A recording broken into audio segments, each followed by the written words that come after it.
In the 79th year of the Universal Century, Space Colony Side 3 declared itself the Principality of Zeon before using its advanced gigantic war machines, known as mobile suits, to devastate the Earth Federation Space Force, culminating in the drop of an entire space colony on Sydney, Australia. In response, the Earth Federation developed a prototype mobile suit, the Gundam, as the highest spec weapon of war ever seen, which is ultimately piloted by a series of untested teenagers. This somehow leads to them all developing psychic powers. In the real world, Mobile Suit Gundam is an anime franchise that broke the mold from other giant robot series by telling children their toy robots were used to commit war crimes, before being retrofitted to sell those children model kits of the same war crime committing robots. The series has an uncomfortable relationship with its anti-imperialist, incredibly bleak depictions of war, while also being the means of selling increasingly elaborate versions of those model kits for over 40 years.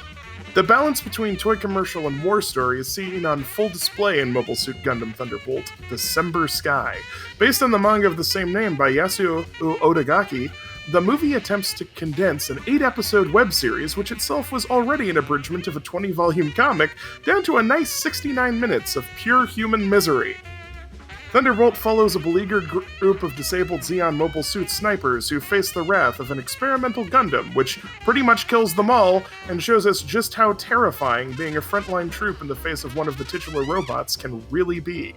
Death, drugs, love, amputations, child soldiers, and giant robots abound. When you hear jazz, it's all over for you. Today on Hinge Problems, Mobile Suit Gundam Thunderbolt, December Sky.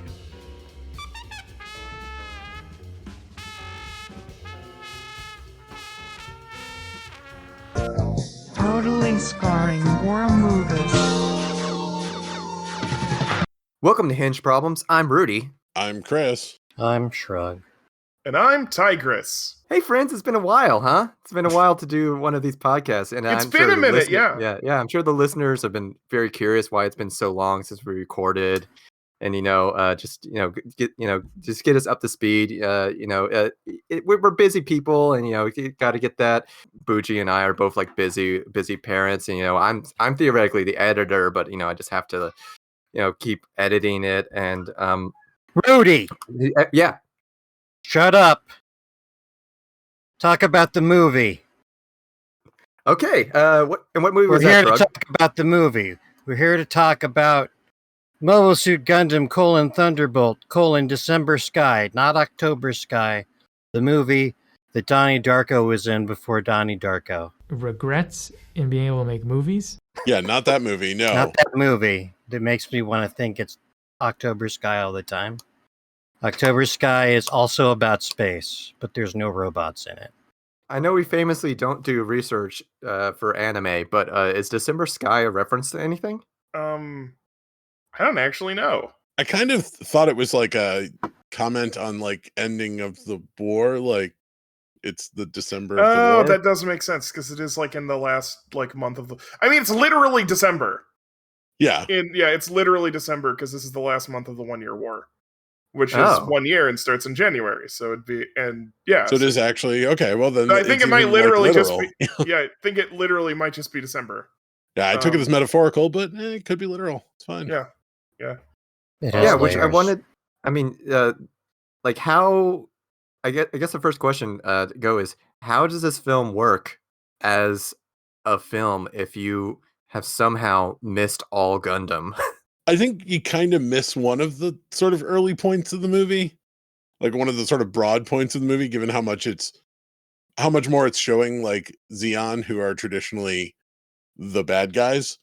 in Traditionally Gundam. Nazis? Yeah, traditionally Well, They get a their flag Heil in is. there Yeah, they do toward get a the end. Sig Zeon in there. A SIG, yeah, excuse Yeah. me. The demise of Adolf Hitler was a good day for me. Yeah, so I think that point might be kind of missed on an audience if they weren't familiar with Gundam stuff coming in. And then, they would kind of miss the sort of inversion that's going on with the Gundam pilot being not cool. a big theme of Gundam throughout like literally all of Gundam is the fact that like the leaders of both sides are usually pretty horrible. Yeah. And people do horrible things in war because that's war, but often the ground soldiers are portrayed very sympathetically on both sides, and that even includes Zeon in the original anime series, because it was essentially a leftist revolution where for like space human liberation, where the leader of it, the actual guy who the Principality of Zeon is named after, got Trotsky'd out of things, and some fash took over in his place, and that's a whole nother thing. So I'm not going to get into it. But yeah, it's stuff is not clear cut in Gundam, despite it being a show for selling model kits. I know very little about Gundam, despite being surrounded in almost all social spaces I have access to by extreme Gundam heads. And I kind of got the impression that there was something going on there, mostly from uniform cues. There's definitely some, as designed by Hugo Boss, touches. Yeah, they do look a little. Yeah. They do To look the a little Zeon. like. They look a little like Nazi uniforms, yeah. And they don't show the Zeon flag at all in the movie, but if you ever see the flag of Zeon, it drives the point home. Yeah. So you're the test case here, Shrug. Like, how much did you understand? Well, like I'll get into this myself, but like, did you understand the two sides in this case? After a fashion, I mean, I don't think that I can say whether I did or not, because I wouldn't recognize any details that we're building on, like a wider universe. Like I happened to know what a Minovsky particle is, if that's even, I'm recalling the word properly, but those are only. You got it right. Those are only mentioned once. They're mentioned like 3 times, but yeah. Well, I can't read. So that's also the big lightning bolt thing, right? That's just something else. No, that's just because of all the space debris creating static electricity or something. I think it's mostly just because it looks cool. So much of the specific conflict of this particular movie that was boiled down from, 8 episodes, I think Tigra said, is about the people who have the Gundam, the Earth Federation Force More Brotherhood. They are trying to return to their homeland colony, and that's their big motivation. Well, which allegedly, they're not, and the Zeon troops apparently don't even know what the fuck is going on. Read that. They're just like, oh no, the Earth Federation Force are coming to threaten our space freedom. So there is just sort of the core of a very basic elemental, this is why they're fighting thing that they express within it. And the enemy really has a hill, and we want the hill. Yeah, so there's take the hill. There's a big debris field that's full of old orbital habitats. Yeah, that is in ruins. fact, that's the space colony they're from. It was destroyed in the early days of fighting. I'm not going to get into all of that, but yeah. So they're all fighting. They're fighting over this graveyard. Yeah, I think it did a pretty good job of being kind of in, obviously on a very different scale and a very different location, but a very sort of basic war plot of, hey, they're on this hill, we want to take this hill, how do we do that, kind of thing. But yeah, there are a lot of nuances. It gives the artificial weight of it is their homeland, their destroyed, broken, useless homeland. Was that needed? I don't know. But it I kept thinking we have maybe seen 1 or 2, or I don't even actually know if we've seen any films in this project that are about, hey, go take the hill. And the enemy is like, I don't even know why we want this hill. This hill's useless. But our guys say, keep the hill. And our heroes are going to take the hill. And we got to see how both sides say, this really sucks. Yeah. This really sucks unless you're a rich kid driving who has all of their particular psychoses. Fed to by driving around a big Gundam. Yes, your very own war crime machine. That's what you get if you're a rich kid, is you get a war crime machine. They don't tell you that, but I think that actually might literally just be the military-industrial complex. I've seen those Boston Dynamics videos. Which, like, I'm thinking about it now, and like how much of this film is immediate need for revenge. It's like so minor. It's like not like by orders or by like, oh, we gotta get this guy because he killed my guys. Yeah. It's very minor revenge in the terms of, and I think the film also does a good job of showing that this is a very small part of a larger operation. Yeah, it 'Cause is. it keeps cutting to like giant space battles, and you're like, I don't quite know what that is, but I guess this is also happening. This fight is completely irrelevant. yeah, Which I yeah. actually, which knowing Gundam is a wider thing, I actually like a lot about it. Is this is literally just a skirmish. It is literally a distraction. That's why they sent a Gundam over there. They just wanted to divert forces. This is kind of like in Battle of Jangsari. Like I was this gonna is say, just yeah. this is just trying Oh, to yeah. get Zeon forces to move towards a Gundam, so the Gundam can take out as many as possible. And also, they can use this as a way of moving them away from the real target, which is the invasion of this big space fortress at the end of Mobile Suit Gundam. That's an excellent the original- observation. The original anime.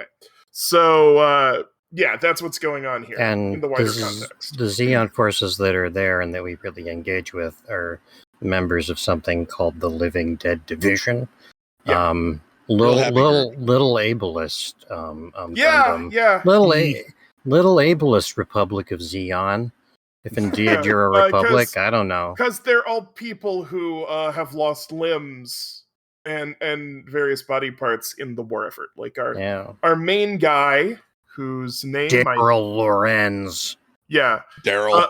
He's missing his legs because he was a shock troop that landed on a landmine after paratrooping down. And In some kind of D-Day operation somewhere. Well, I actually like that little detail that it's just like some shit that happened to him in the past, and they're not going to explain it all. You get a little flashback of it, and they're not going to be like, well, it was on this operation where he did this and this. Just like, nope, got his legs blown off. It occurs to me that one thing I underestimated about watching this movie was like, okay, yeah, you don't need to know any of the background for any of this to matter. But it might not be apparent to that if you don't know the background that none of this matters. That none of the background really matters besides the prospects of the conflict. It started me. I was like, oh man, how much do I need to be thinking about wider Gundam? But then, like as it went on, I settled into it more, and I thought about how like in terms of like how many World War II films they don't explain. Here's Hitler, and here's America, and here's Britain, and this is happening, and this is part of a 40-year franchise about constantly showing this same war over again in the same version of a World War II film. This is just another Universal Century 1-year war film. So it can be hyper specific. And like I kind of appreciated it from that angle. And like all the vestigial, like when they use big nouns and big and throwaway stuff, I'm like, oh yeah, this is the same sort of stuff that would be in a World War II film as natural extensions of the story, as opposed to like not a lot of it felt like, oh yeah, there's something for the fans. Yeah.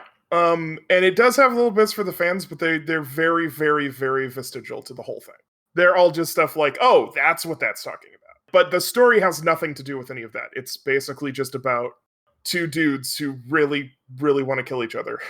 Yeah, I was going to say, like, one of the things that is great at removing it from the sort of huge Gundam context of the 1-year war is, like, there's, like, 8 characters that you actually need to, like, pay attention to. And 2 of them are really important. And everyone in this is only in this. They're not from anywhere else. They don't even show footage of, like, the ruling parties in this. Like, it's literally just two groups of soldiers who are both kind of fucked in their own way. And I also appreciate that it didn't have a scene explaining what a Gundam is. Well, I mean, you don't go into Gundam without knowing it's the cool one. They do an excellent job of naturally saying like, oh yeah, this thing's awesome. All you have to do is everyone in the film out. Goes, this thing is awesome. You start with the Gundam havers, the eventual, and which sort of initially led me to think, okay, these will be the like sympathetic people, I guess. They've got the big white robots. I think the other guys are usually the bad guys. Whatever. And then you see everyone but EO Fleming, getting wiped out, and him escaping from his fucked up mobile suit in order to personally open up one of the sniper mobile suits deals, shoot somebody in the head with a sidearm, and steal their suit while insulting everybody for being disabled.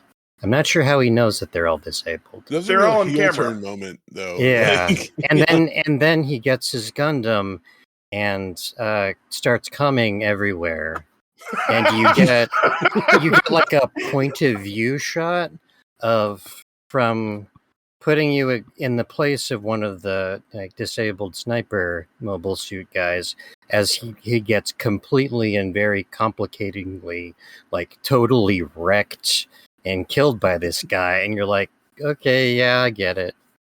It is a great kind of reversal. yeah, because you go in and you see, like you said, you see the white robots, you think, oh, these are the good guys, and then like out of nowhere you're like, wait a minute, that guy's the bad guy. Yeah. Yeah. Now I know who the asshole is. An anti-hero at best. Yeah, at very best. But you just have to see everybody get destroyed by the Gundam and freak out about the Gundam and go, holy shit, the Gundam. That's all you need to know about the Gundam. And this particular Gundam has a lot of shields, so even though narratively it doesn't need any of those shields, they need a new model kit, so it's got 4 shields. Yes. I'm thinking about more, but it's also the Xeon are also using it as a distraction operation because it's like, yeah, we just put a bunch of snipers on this in this graveyard, and they keep sending Federation forces over here to get killed. Yeah. Oh yeah. And they even say at one point, like, they're like, yeah, the Xeon people are talking, and they're like, oh yeah, you're just gonna die here. Like, we're not gonna rescue you. You all are just supposed to be here till you die. Like, and cool. to get data for their new Psycho Gundam. But the I wrote it down. Reused Psycho Gundam. We don't need proper nouns here. Reused Psycho deal. Yeah. This sort of sets up a bunch of vehicles in one vehicle in the original Mobile Suit Gundam, and that's sort of a whole series of things that lead into Zeta Gundam and beyond. But that doesn't matter at all. It matters to me. What it is that the Nazis are using casualties as experiments. Yeah, they are. Yeah. And this does a good job of showing what's fucked about Xeon, even though our like heroes are on the Xeon side, which is that it's basically a dying death cult that at this point, where everybody is where they're losing and they are completely screwed, and everyone is just hanging on to whatever scrap they can. And the leaders on Xeon are just absolutely going, yeah, we don't really care about the well-being of anyone. We'll just do whatever we need to do to, maybe get a tiny little slice of pie at the end of this thing. Maybe we'll cut off an extra limb or two. It's fine. Yeah, what I'm sure was a RoboCop reference.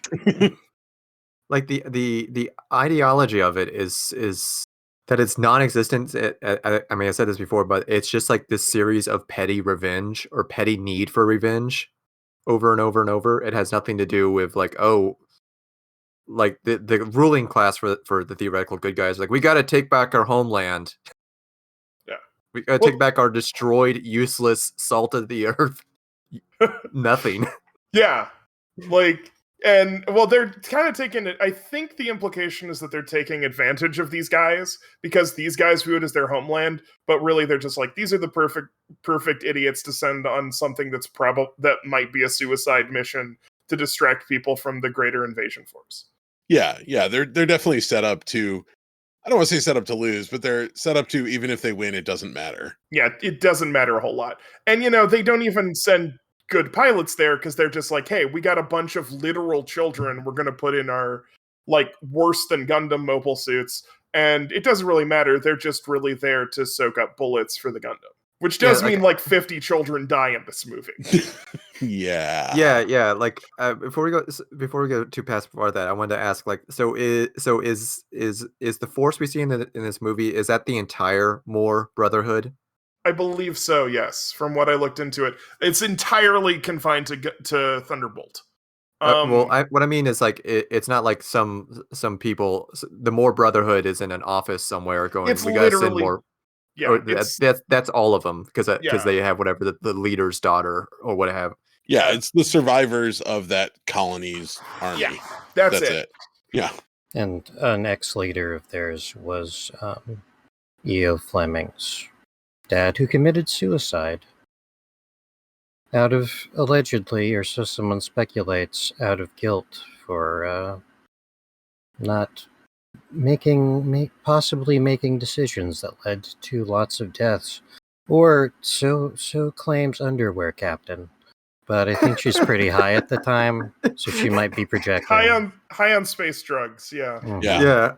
Yeah. We gotta show that the strong female character just can't take it, so she can have an emotional breakdown and do drugs. At least they project it through a class lens, so it's not just misogyny. I want to say that, like, it's not like Gundam doesn't have a thing for killing off women, but in the original series, most of the women who die do really cool stuff before they die, and the women in this are just kind of sad and shriek a lot. I thought she was going to, like, buckle up and do some heroic piloting or something because she had her spacesuit on after she, like, sobered up a little. But nah, she just blows up with her ship. And I feel really mixed that, as much as I love a good Gundam slap, because it's sort of an in-joke at this point that all Gundam shows have at least one scene where like gets slapped, because this is this is a thing that's... That was the other thing I knew about Gundam, was that people slap each other. And it was just the only person who got slapped in this movie was an overly emotional woman, when usually it's an idiot teenager.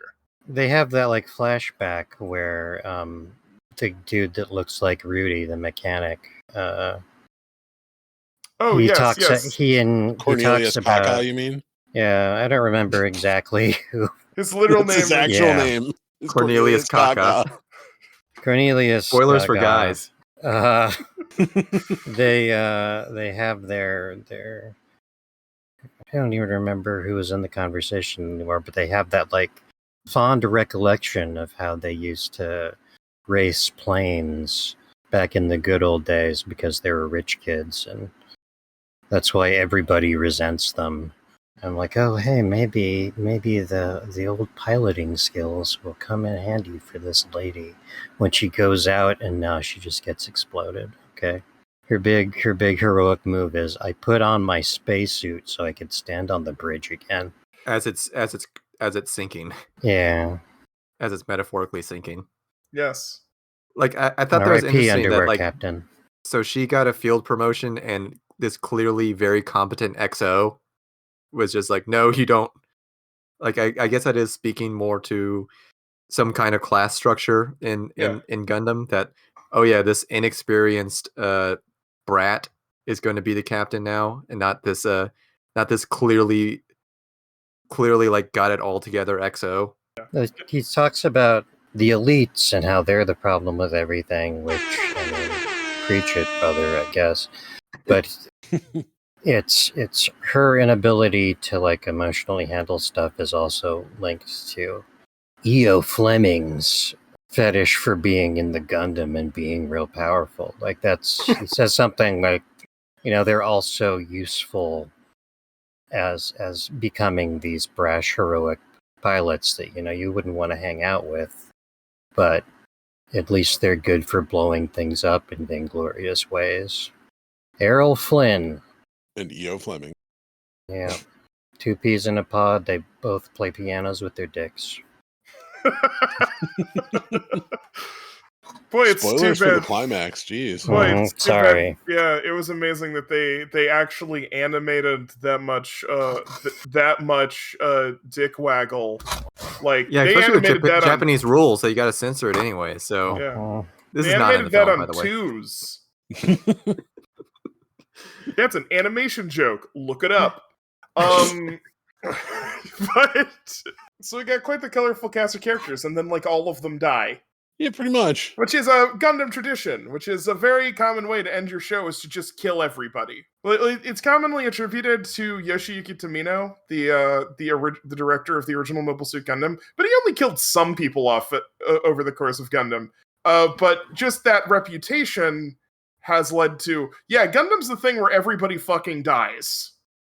And that sure happens in this movie. So a little more clarification towards the end. So Claudia, Nazi female scientist, lives. Yeah, she does. Carla is the Nazi female scientist. Claudia is Carla, the captain. Carla, sorry. Okay.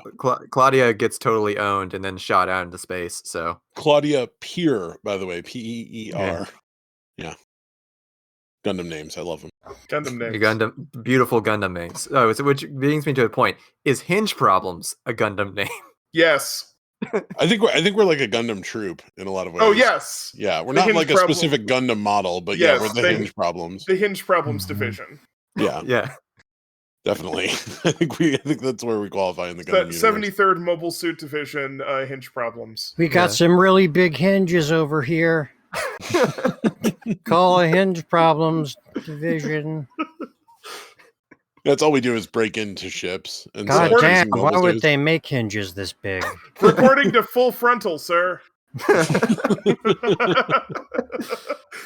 a Gundam name. Look it up. Yep.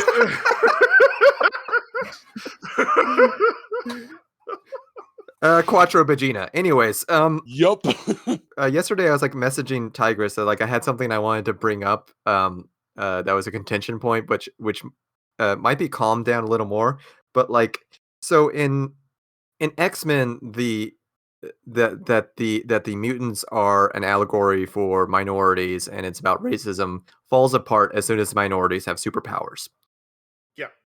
And insofar as Gundam goes, like, where this film kind of lost me for me as a war film is that the Gundam itself makes the pilot, and there's also one for the Zeon side, but like the single weapon makes the pilot a superhero and an incredible murder machine in a way that doesn't really have an analog of making one person unkillable and murder. Yeah, and like that kind of falls apart a little bit, and so I wanted to discuss like the idea of like far future, and it's sci-fi, but I wanted to talk about that point. Yeah, so the thing about this is kind of a trend that's happened in Gundam over the years, because in the first Gundam, yes, the Gundam is very, very powerful, but it is literally just powerful because it has high specs. Like, it is literally just, it's got a little better armor, it's got better armor, it moves faster. And so in the early episodes before, like, anyone, and it's also, like, literally one of the only 3 mobile suits the Federation even has. Because in the Gundam universe, having a mobile suit is, like, that's way better than any other kind of combat vehicle. Because anime. The thing about the Gundam is in the early episodes, it absolutely crushes stuff. And then technology develops, and the Zeons build better mobile suits.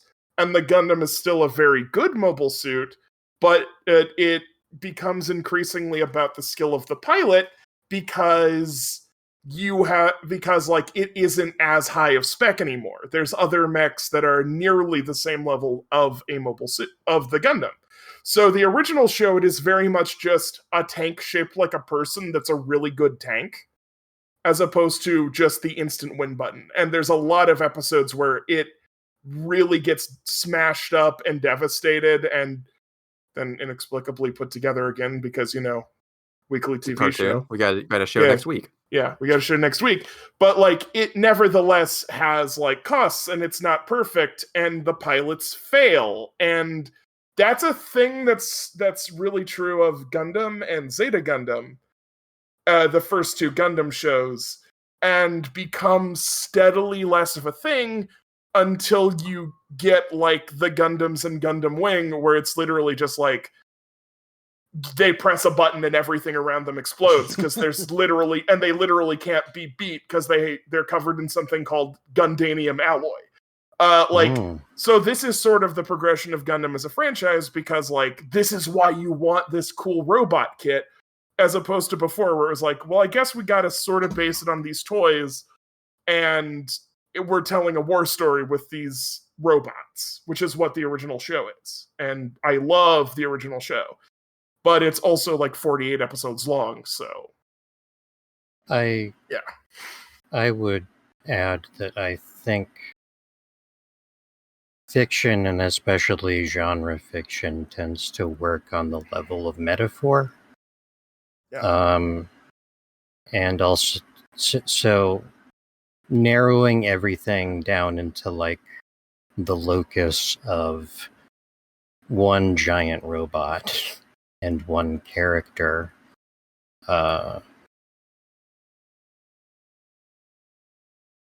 makes sense to me. It works. Like you could It's just also like it's just like a fighter pilot.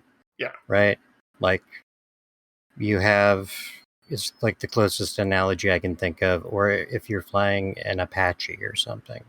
Rudy and I briefly spoke about this yesterday, and I was trying to come up with examples of, huge paradigm shifts in military technology. And then I actually watched the movie, and the thing it was really reminding me of was, like in the modern world specifically, was the first Gulf War, when the supposedly,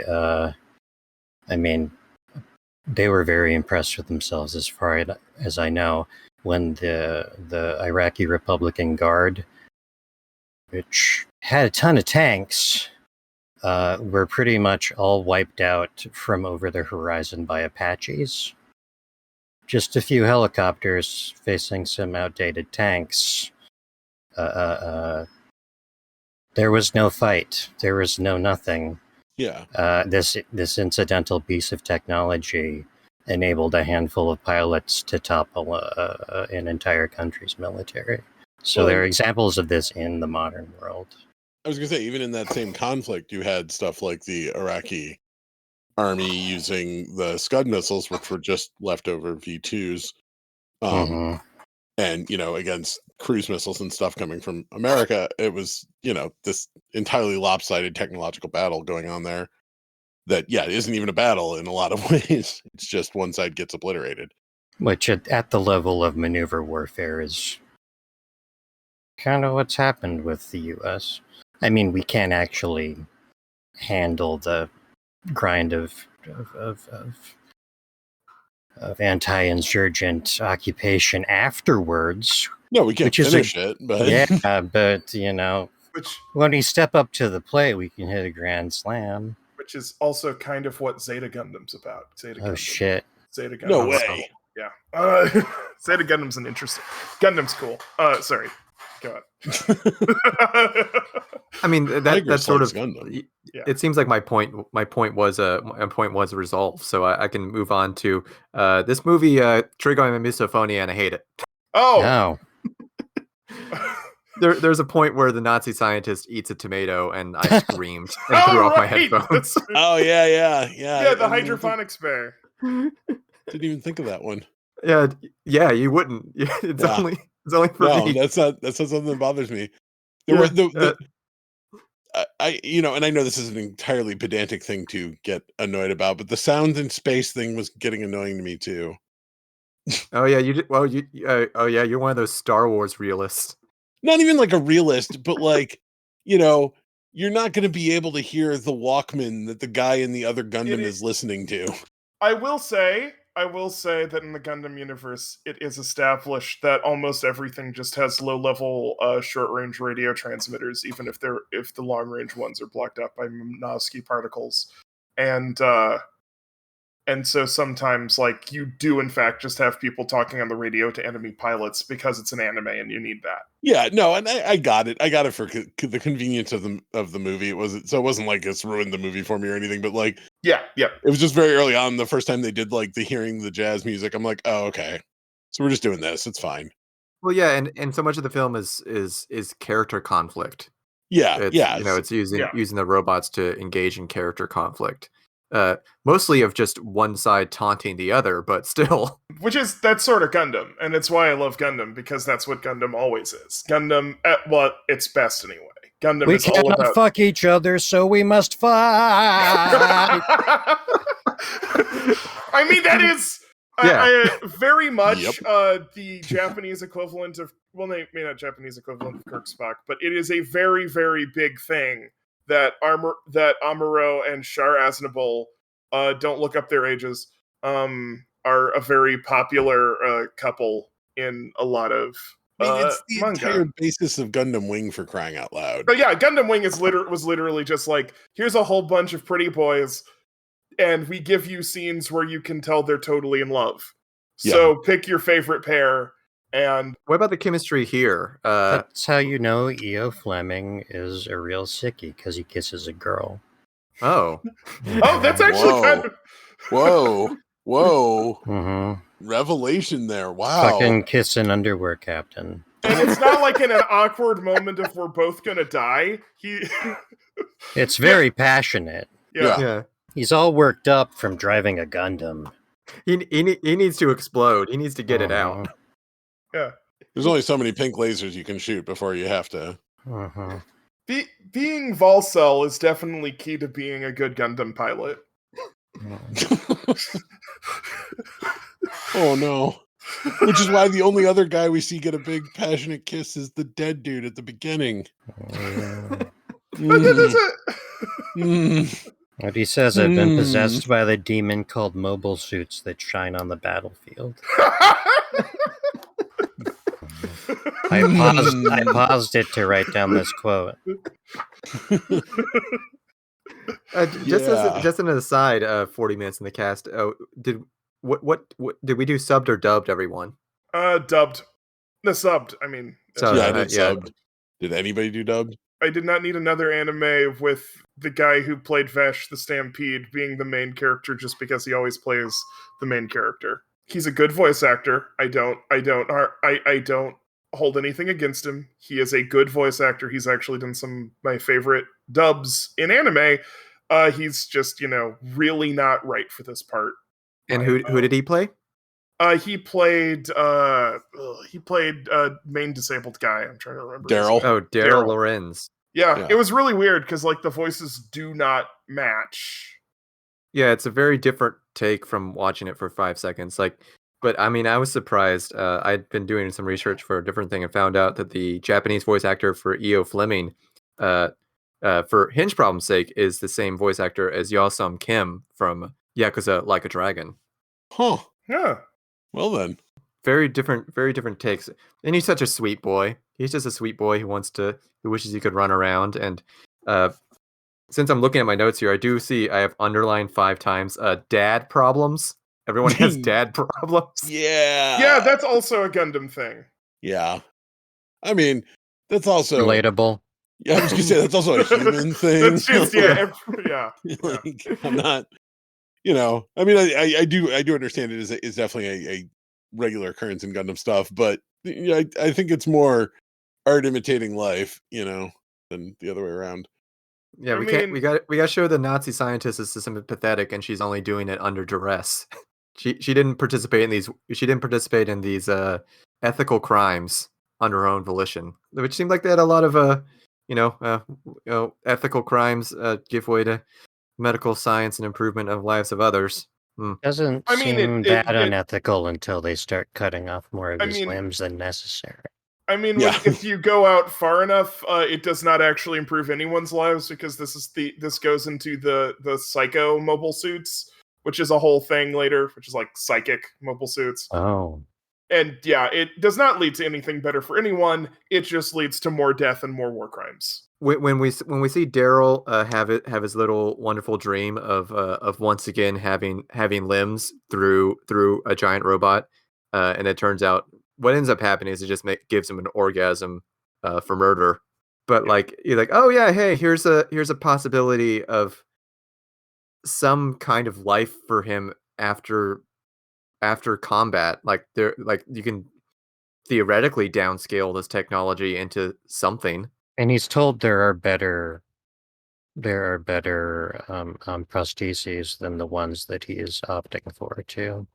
But for some reason, he's not using them. I would like to take a moment to just mention the weirdness of disability, because this movie does fall into a particular thing that happens with a lot of movies about mobility, about disabilities, about mobility differences in people, and often how almost every single story about folks who may be paralyzed or have like their legs amputated, if they're in a fictional story, will almost always either have like some kind of dream sequence where they can walk, or they'll have, or in a science fiction and fantasy context, will often have like some kind of magic power that their disability allows them to have access to. And that's very much this kind of thing. So while I liked artistically what the movie was trying to do with like, oh yeah, your limbs are these memories and they're tied to it, I also just feel like I should point out that like this is a thing that's kind of weird and not a lot of people think about it. And my dad would not be happy with me if I did not mention it. Well, and like, so the scenes of his amputation stuff were weird to me because of my mom's amputation. Yeah. But to kind of speak to that, like, she's talked about dreams she has, and she doesn't like dream of walking. Like, she doesn't have like a dream of like, oh, hey, I'm walking. It's just she's walking in her dream. It's just what happened. Like, it's not like a fantasy of walking. It's just, in dreams she walks. It's not like that's the point of the dream. It's just like a background thing. So it is kind of weird to see it in this movie where it's like, oh, the fantasy is that he can do this, and it's like, well, kinda. And then there's the good doctor with a mysteriously off-model face and wearing a bikini. Yeah. Bathing together. It does crack me up sometimes, because like as much as sometimes you can see an animator who's really, really like into like a horny shot and it'll be like way over animated, there's another kind of animator who gets horny for robots and doesn't get horny for ladies in bikinis. And so it's just like, I gotta finish up this bikini.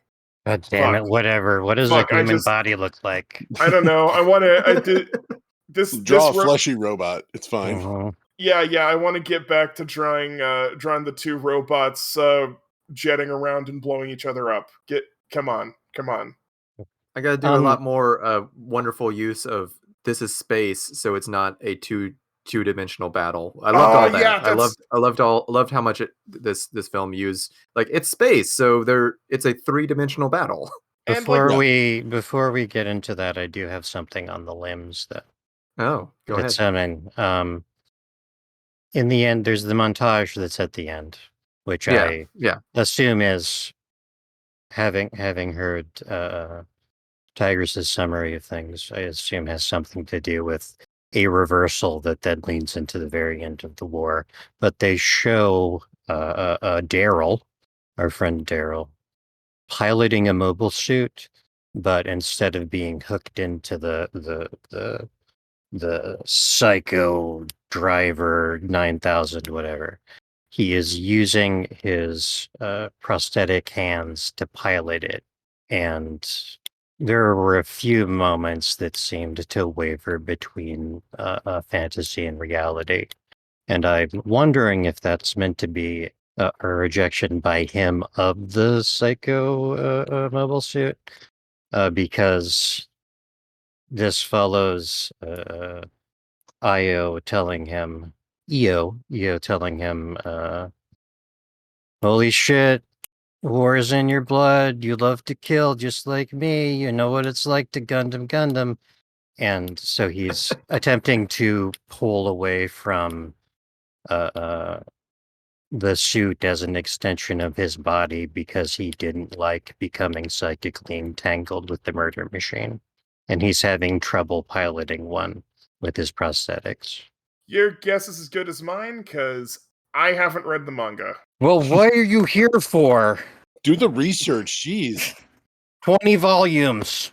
Well, those last 10 minutes were real, like, next time on Gundam Thunderbolt is like, there was like such a clean resolve, and I was like, and then we get this 10-minute montage of here's some other Yeah. stuff that happened and is completely unneeded, but the film's longer now. Yeah, like, let me give you a little background into that, because I don't know the exact thing with the characters, but yeah, I watched this as a web series originally. And in the web series, it literally ends with their conversation. Like, when the guy's like, you've got the taste for blood too, and they both like go their separate ways. That's a perfect ending. It's a wonderful ending. Yeah. It was I love that ending. And I could also tell, like, oh yeah, there's a longer story here, but this is a perfect place to stop it.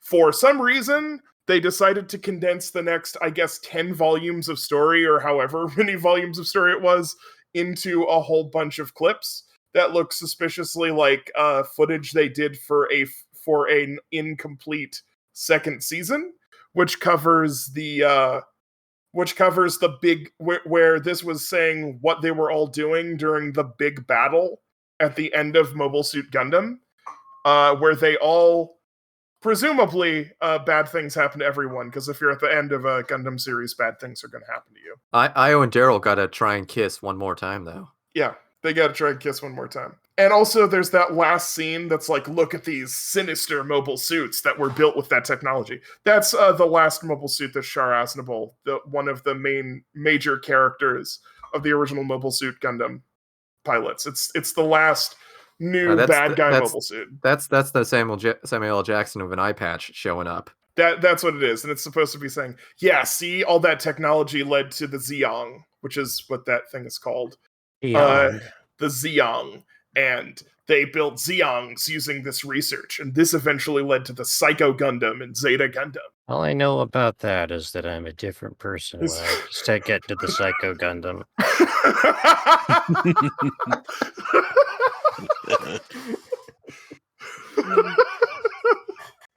Shout out to Bachelor. I hope it catches fire again. You get another 9,000 retweets or whatever. Let's see. Since I think we're getting to the end, I do want to give my moment of pedantry. Oh yeah, let's hear it. Actually, there was only one Gundam built. It was the prototype. All of those vehicles you see, the GMs that kind of look like Gundams but less cool, the Gundam was just the template for the mass production models, which were cheaper, and those were the GMs. The only Gundam was the Gundam.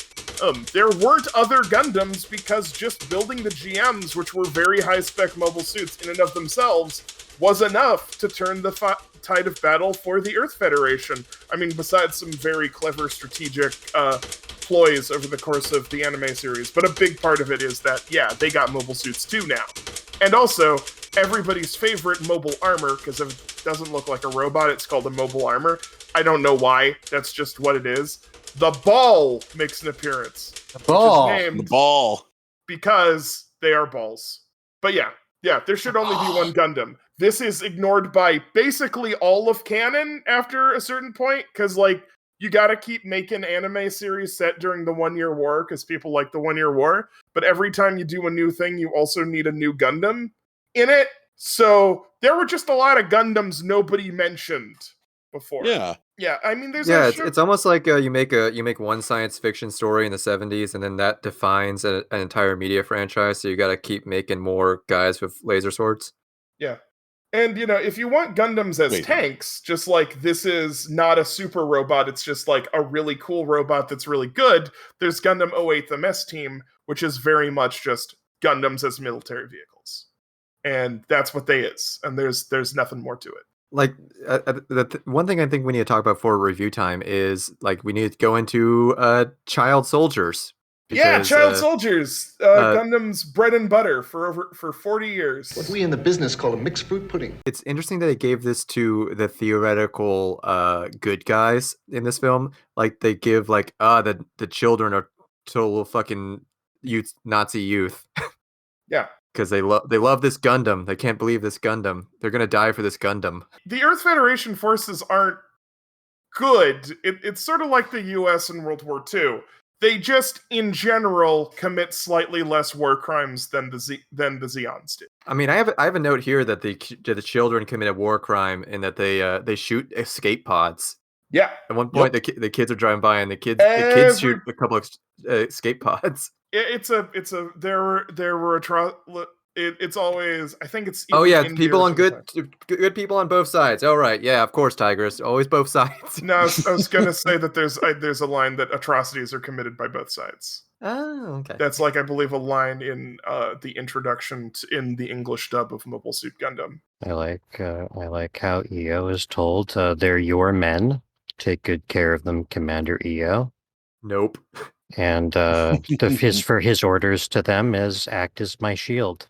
Yeah, get in the way of bullets. Mm-hmm. Then he tells them how much he loves mobile suits. Farewell, my brothers and sisters, fellow expendables. If any of us survive, I'm buying. And then he salutes all these children. I'm pretty sure are under drinking age, which makes me think maybe E.O. Fleming is a problematic person who should not be celebrated. No way. No way. I'll need to do more research. But yeah, Gundam. It's a show about kids committing and being the victims of war crimes. What's not a war crime is actually reviewing this film. So for every movie, we come up with a unique rating system related to the movie on which to rate it on a scale of 1 to 5. I was not sure where to go with this one, so I'm just going to go with the obvious of artificial limbs. 1 to 5 artificial limbs as the rating Do you feel system. comfortable with that with personal life? Yeah. No, Okay. like, I mean, I feel comfortable with that personal life because, like, one of the things, as soon as my mom got her amputation, she's like, I don't want an artificial leg. She's like, no, I'm not doing that. So, yeah. Yeah, and conversely, there's other people like it's a lot of like a classic thing is a lot of people will say, like, a lot of media will depict a wheelchair as like, this is a prison. But for most wheelchair users, they're like, no, this isn't a prison. This is my means of getting around the world. And so assistance devices are often looked on fondly by disabled. Yeah. So anyhow, with that as our scale, I think I will kick it to Rudy for the first review. All right. I think I'm gonna keep this short. I think we've covered pretty much everything I wanted to say about this film. I think it does a successful job of showing both sides are bad, and both sides commit crimes, and the theoretical good guys can be real assholes, and the bad guys can be very pretty and soft. And the space stuff is cool. I would like the film a lot more. I'm going to dock it 1 point just off the bat because of the last 10 minutes. I'm like, okay, this fan service useless trash that should be thrown in the garbage because the film is done, but not quite for some reason. It's like, okay, you told the story, but we got to show more story. So I'm going to give it 3 artificial limbs, much like Daryl Lorenz had before his surgery, which had to be done by his girlfriend that's gonna die pretty soon. So how about Shrug? That's me. I did like some of these robots. I did like the naked enthusiasm for drawing long, twisty, impossible camera movement shots around these robots as they blasted off really hard. And I like characters that are monomaniacal monsters. Plus, I was a big fan of how the subtitles, when discussing the armament of the Living Dead Division snipers, they just kept saying big gun. They got past all of the shots used by big gun. 3 of our Zakus were shot down and had managed to evade each of their big guns' fire. But there's also so many bits of an extremely emotional woman in close-up. The only thing that's actually animated, the tears that keep sort of vibrating in their enormous eyes while they sort of mule and pant on the soundtrack. And look, I don't want that example to be shown to my cats. There should be a warning on these things. I'm also very tired. I think I'll go with 3-2. And throw it to Chris. 3 prostheses out of 5. Chris? All right. I enjoyed this movie.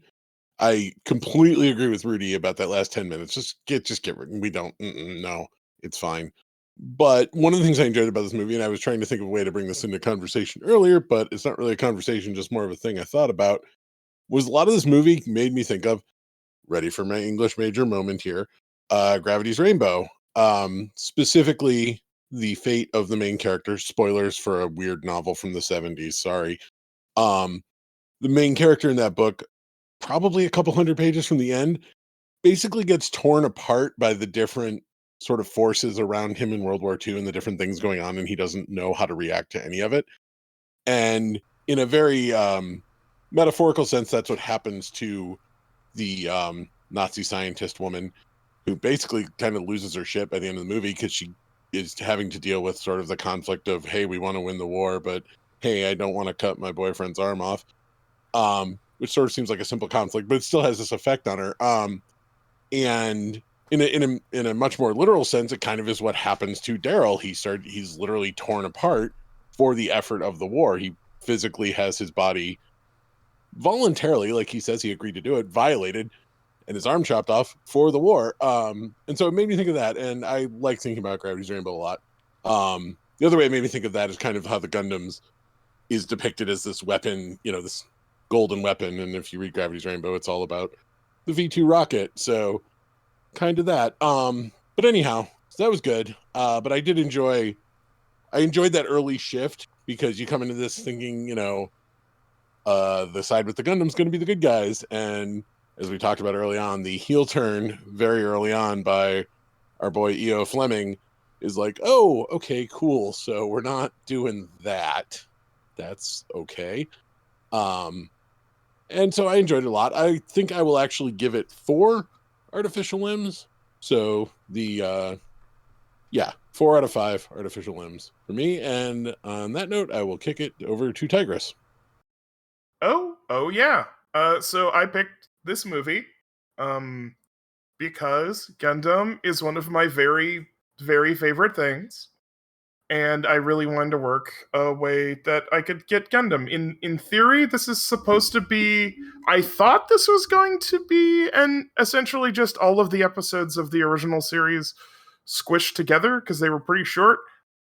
My admittedly foggy memory thinks there might have been some more character establishing for the Living Dead division before they all get killed. But I could also be wrong about that. It's been a minute since I saw the original series, and the original series, as far as I can tell, isn't anywhere anymore.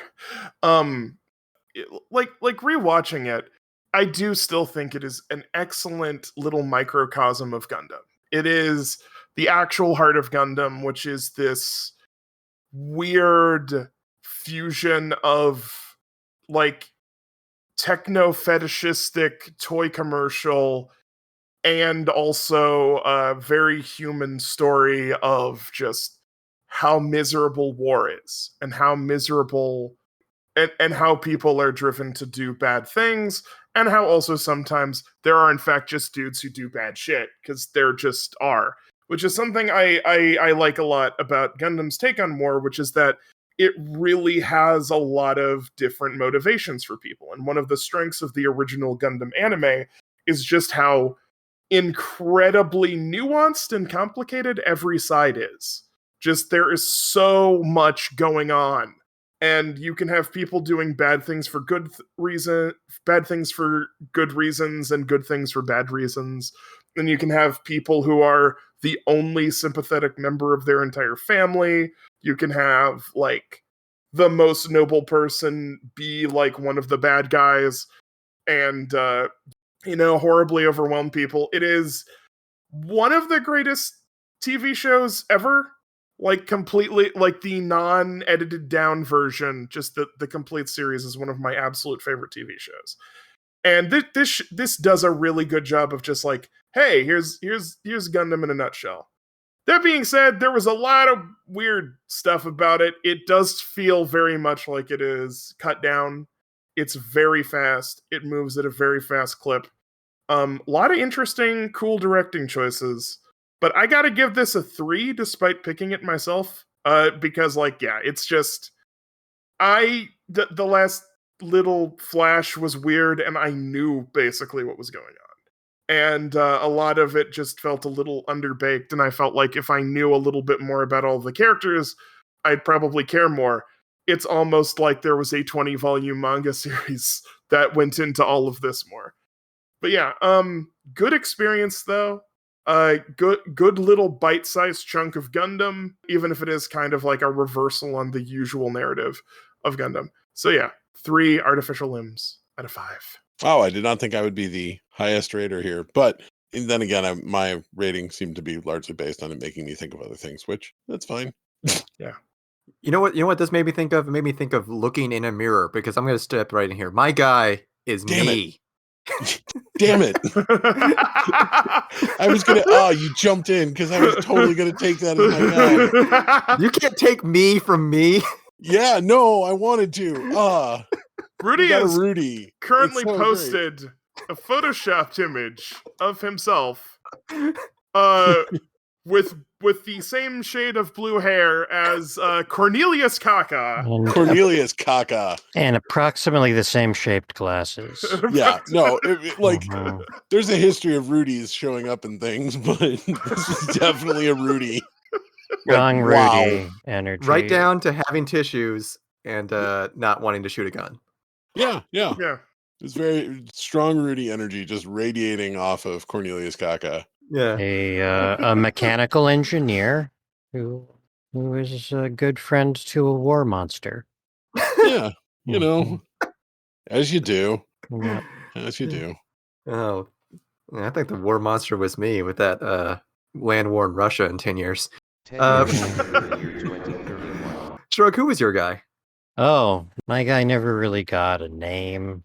My guy was, as it turns out, quite expendable at every level. My guy is a child guy.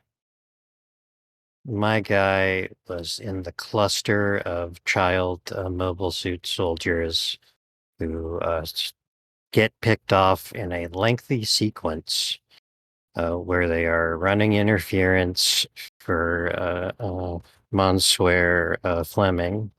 And there's just one guy who's apparently the squad leader who keeps yelling, don't spread out, get back in formation. Get back in formation.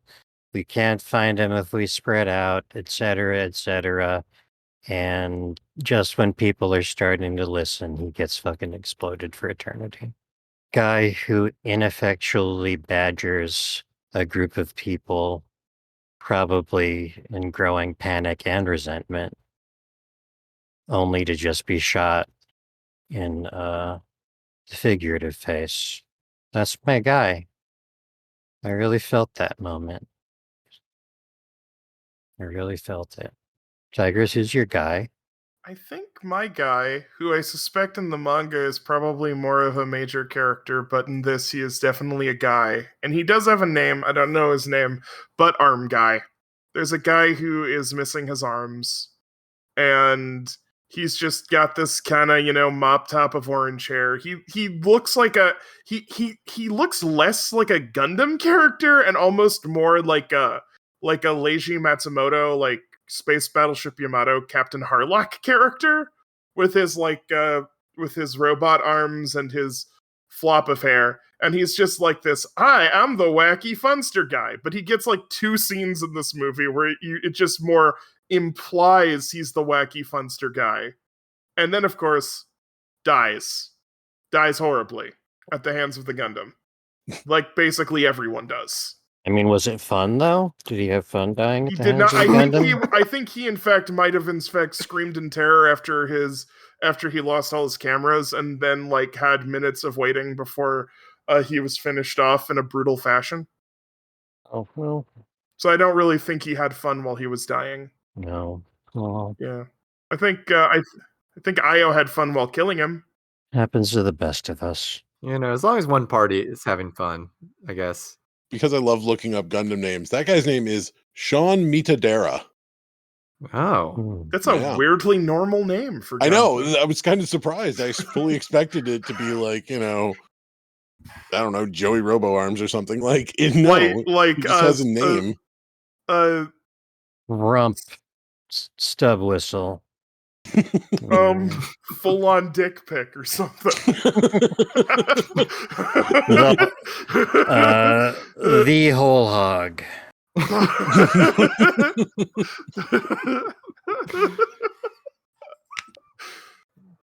So I think that's just you, Chris. Who's your guy? Yeah, I think my guy I have to go with. I mean, I was gonna go with Cornelius Kaka, but Rudy did get dibs on Cornelius Kaka, and I'm just gonna keep saying Cornelius Kaka because I love saying that.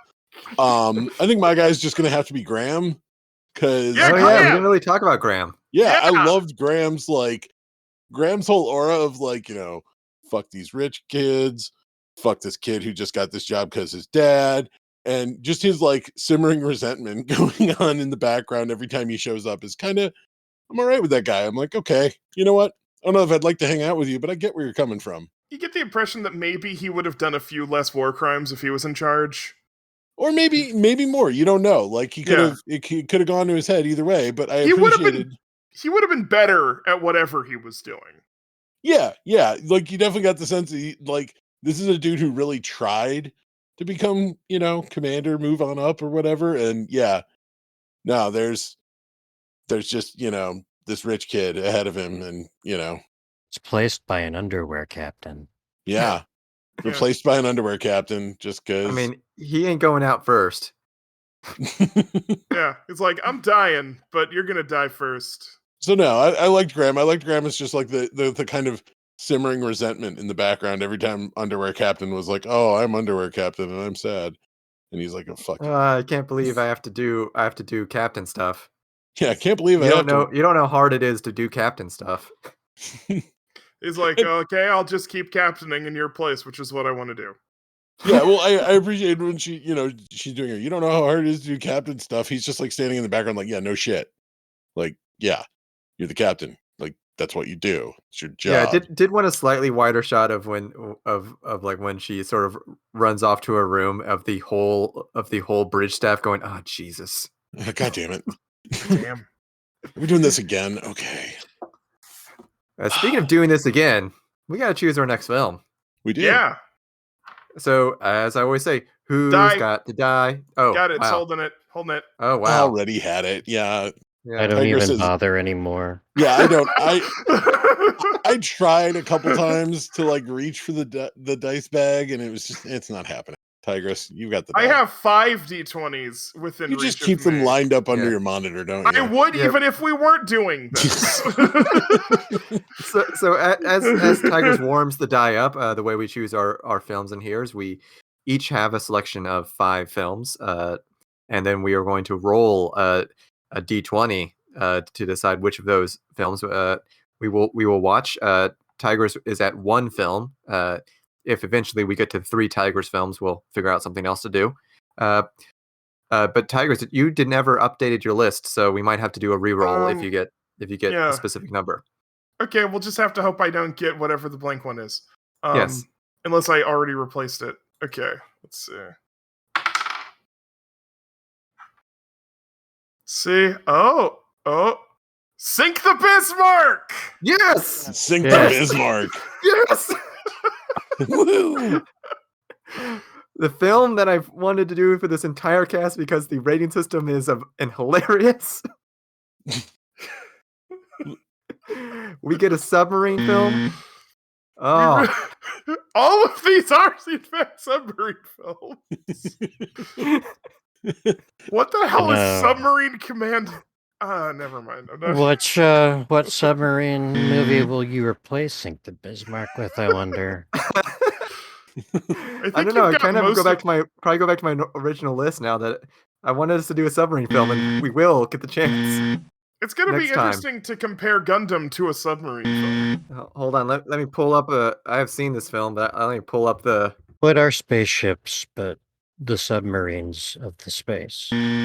That must fight in a 2-dimensional plane. If I've watched Star Trek enough, I know this. Well, in Wrath of Khan, they make a really big deal about how you can use another dimension. They do. That's the thing. It takes to the movies before they're like, wait a minute, 3-dimensional space.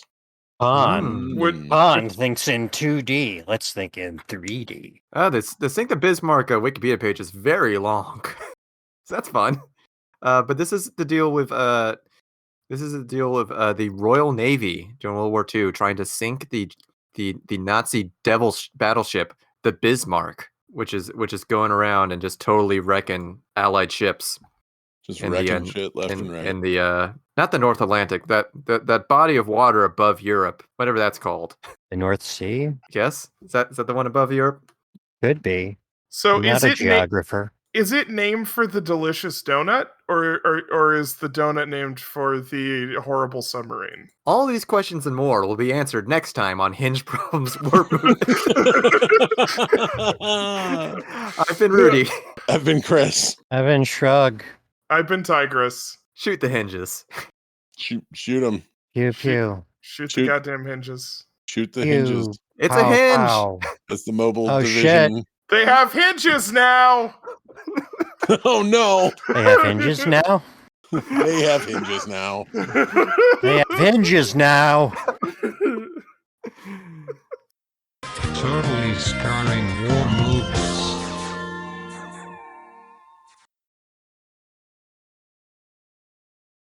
So 3, 2, 1. One. Woo. Woo. Yeah, there's some How delay about- there. how about- how about American 3? Count Okay. give that countdown. Okay, with me. 3, 2, 1. Jesus! Wow, Rudy. Lord. Whoa!